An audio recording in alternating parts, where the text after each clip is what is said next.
All right, so the last chapter for this module is amines and amides.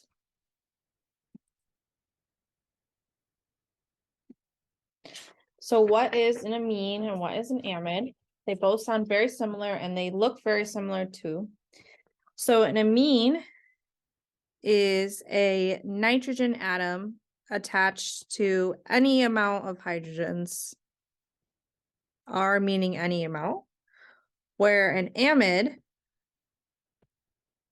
is a double bonded oxygen to a carbon, then bonded to a nitrogen with, any amount of hydrogens, or continues on the parent chain. All right, so here's an example of just an amide, R meaning the rest of the chain. Amine. That was an example of amine. Here's an example of an amide, the rest of the chain. So basically an amide is like another one of those combos of a ketone and amine.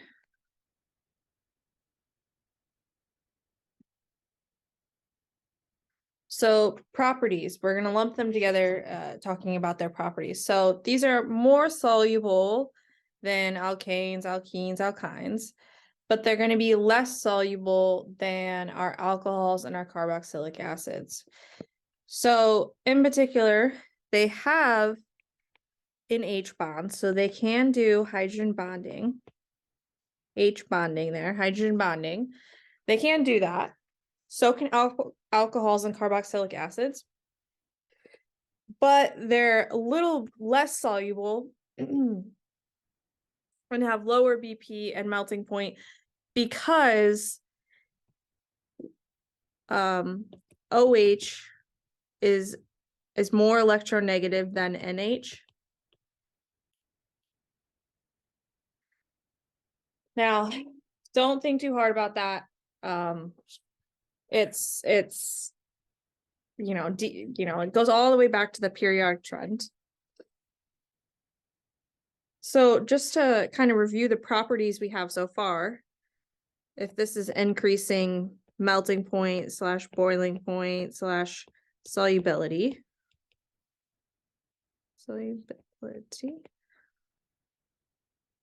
We have alkanes, alkenes, alkynes. Next would be esters and ethers. So this can only do London forces. Esters and ethers can do only dipole-dipole. Next, we have our amines and amides. Right, so they can do hydrogen bonding. They have the NH, so they're slightly less than an OH. Next, we have alcohols, right? They can hydrogen bond. They have the OH, which is slightly more electronegative. And lastly, we have carboxylic acids. He can hydrogen bond. He has an OH. So why carboxylic acid is slightly more than alcohols, even though carboxylic acid, even though they look the same on paper, in terms of intermolecular force.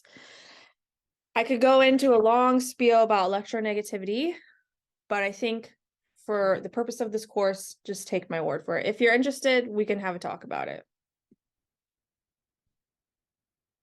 So your OWL practice, or OWL question 13, wants you to rank these compounds from lowest boiling point to highest boiling point. So looking at this first structure here, this is an amine. It has an N to an H. We also have an alcohol, OH, and then here we just have an alkane, all hydrocarbons. So an alkane is going to have the lowest boiling point.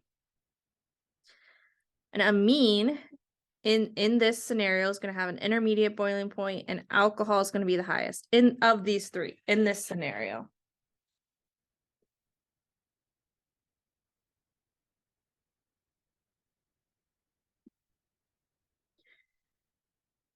So we can classify amines as being primary, secondary, or tertiary. And this picture has an error in it. This should be secondary is like 2 degrees, 3 degrees. That's the nomenclature for it. This is very similar to how we classified alcohols, where if this is a terminal, if R is the last C in the chain,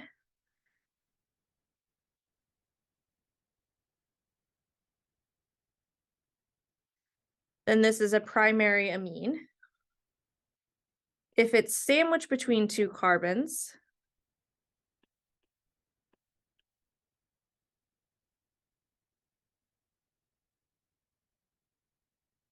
then it's a secondary. And if it happens to be sandwiched between 3, it's a tertiary.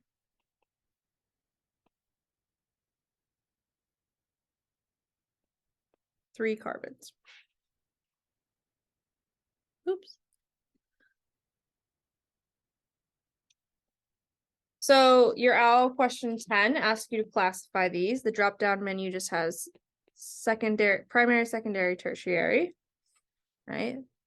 So looking at the hydrogen atom here, it's only connected to 1 carbon. So this would be a primary amine. All right, so now we're looking at this amine group here. It's connected to 2 carbons. So this is a secondary amine. This amine group here is connected to this carbon, and this carbon, making it a tertiary.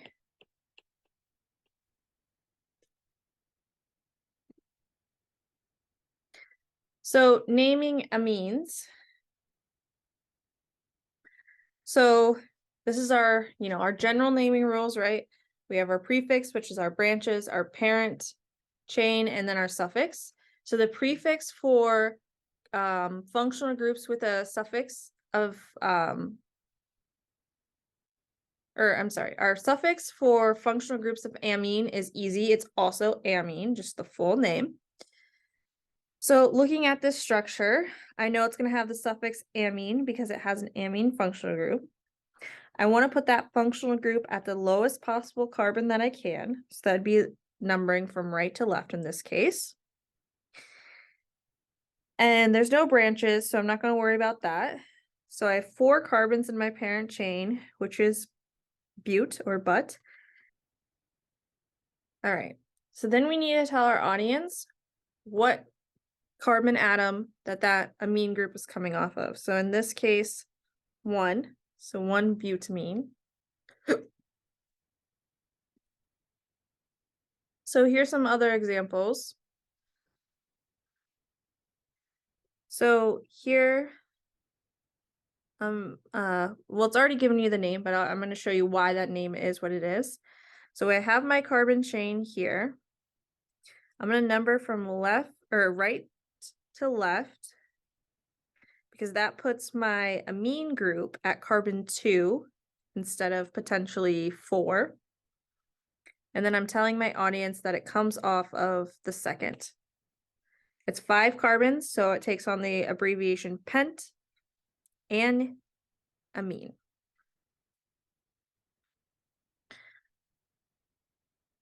Here, my parent chain would start right to left again, right? So my amine is at that first group. The parent chain has 4 carbons, so but and amine because it has amine group. 1 because it's on that first carbon.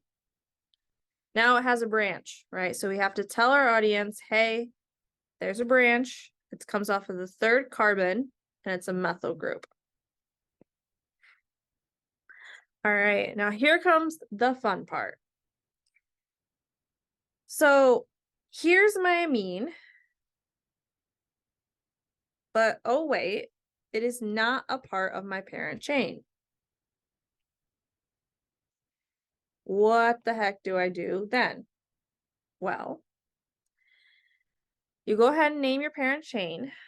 So 1, 2, 3, 4, still putting your amine group at the lowest carbon. You tell your audience, hey, your amine group's here. It's a 4-carbon chain. And then if you have a branch coming off of the amine group, you then say the branch, but instead of saying the number, you say N, as in it's coming off of the nitrogen of the amine group. And this N works just like a number would, as if this were maybe, you know, carbon 1 or carbon 2, right? So if 2 things were coming off of the amine group, it'd be NN, say dimethyl, blah, blah, blah. Okay. So here's an example with that NN.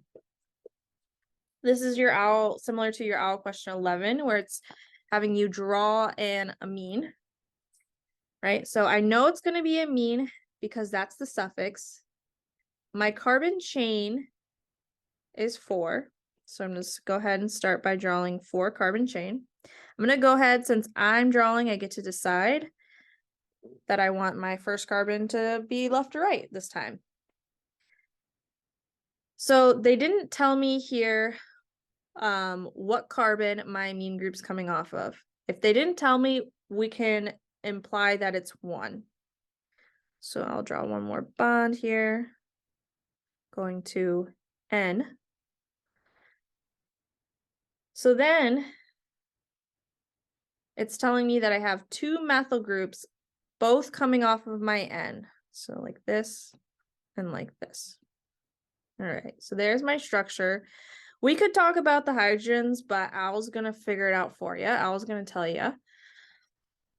So let's go ahead and go into Al and draw this.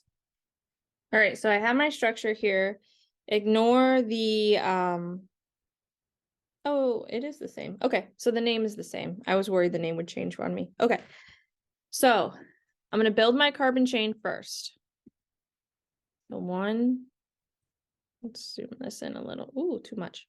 Okay, 1, 2, 3, 4.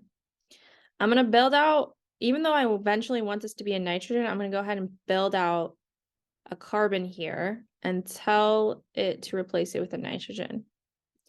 I'm then going to go back to my single bond tool and hit twice more on the nitrogen atom. And so now I have, all right, so same thing, but let's do this with a different amine. All right. So 3-phenyl-1-propoamine. So amine is going to have amine group in it. Prop, it has 3 carbon backbone. I'm just going to number them left to right because I'm the one drawing. I get to decide. 1, they're telling me my nitrogen group is off of the first carbon. 3, I have a phenyl group. Okay, we haven't really talked about phenyl groups. We've kind of used them in some drawings. Don't worry too much. Here is the phenyl group. It's another bond to a benzene ring, also sometimes called a phenyl ring. All right. So go ahead and just use that tool in OWL. So I told you OWL is going to fill in the hydrogens for you, but just in case you're curious, if it's a primary amine attached to only 1 carbon, you're going to have 2 hydrogens attached to that nitrogen. If it's a secondary amine, so it's attached to 2 carbons, it's going to have 1 hydrogen attached to the nitrogen. And if it's a tertiary, has 3 carbons, you're going to have 0 hydrogens attached to that nitrogen.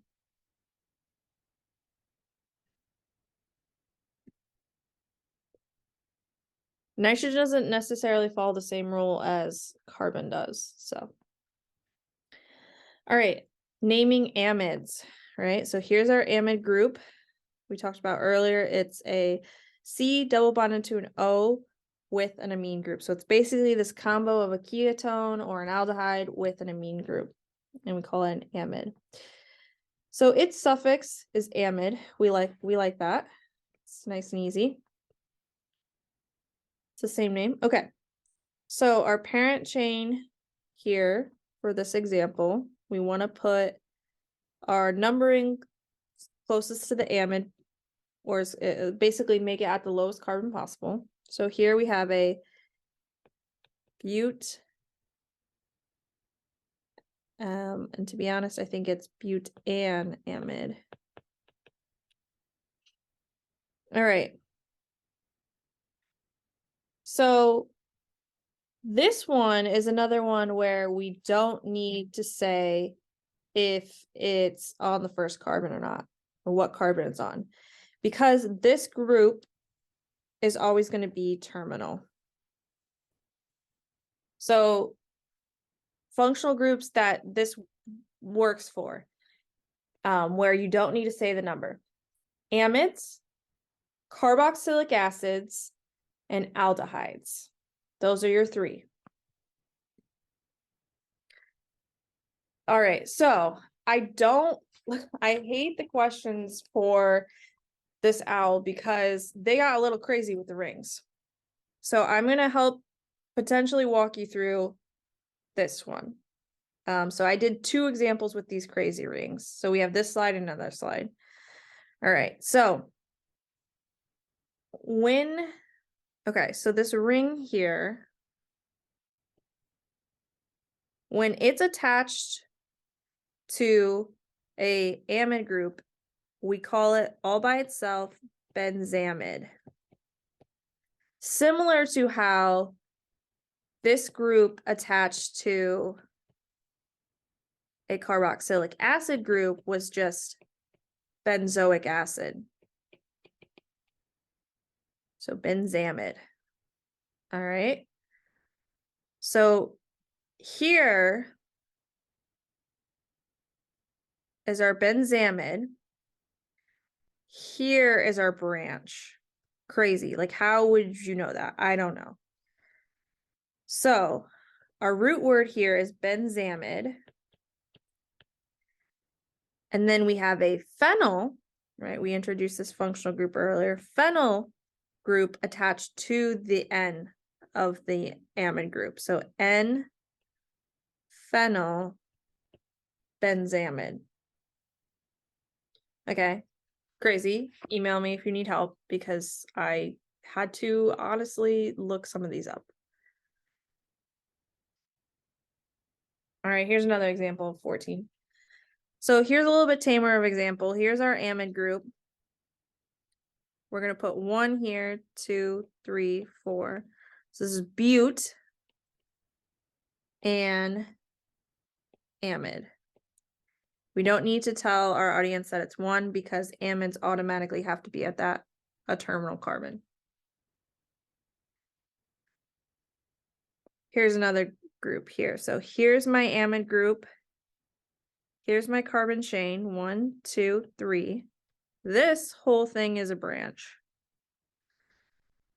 So we have prop, because it's 3. Oh, I'm sorry.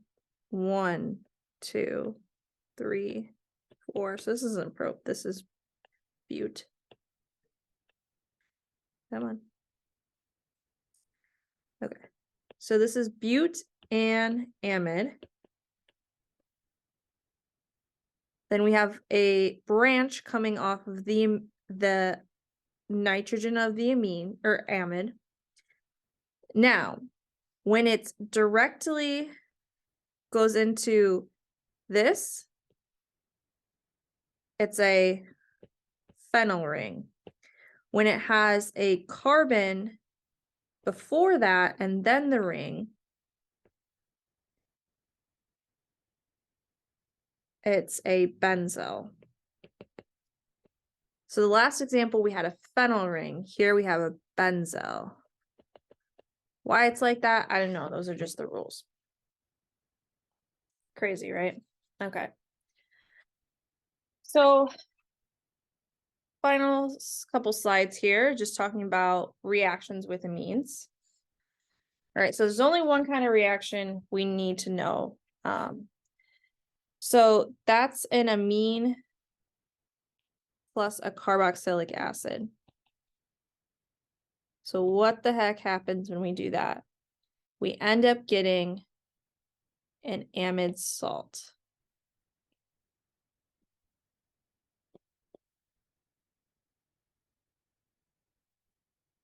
An amide salt, sorry. So in general, we have our amine plus carboxylic acid. We do this reaction, we get back an amide.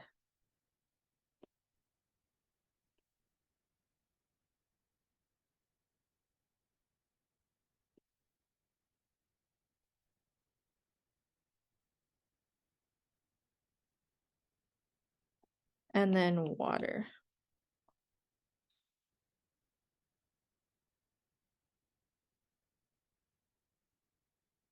So here's a more specific example.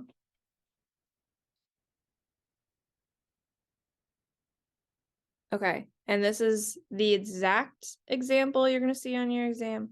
Okay, so I hope you're watching this video because I think some people don't watch my videos sometimes, so props, here you go.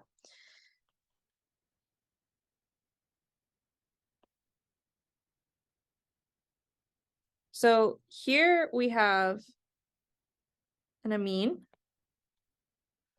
plus a carboxylic acid that looks like this. We do this reaction.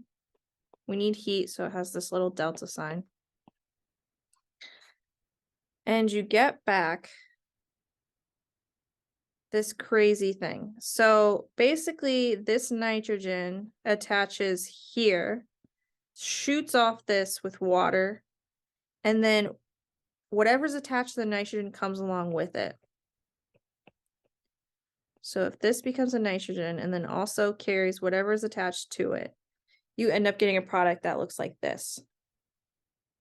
And so to name this, this is NN dimethyl prop and amide. All right.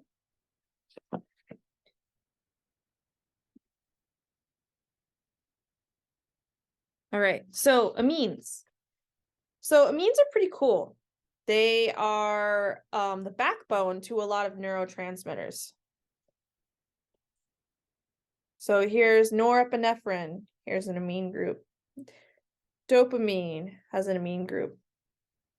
Serotonin.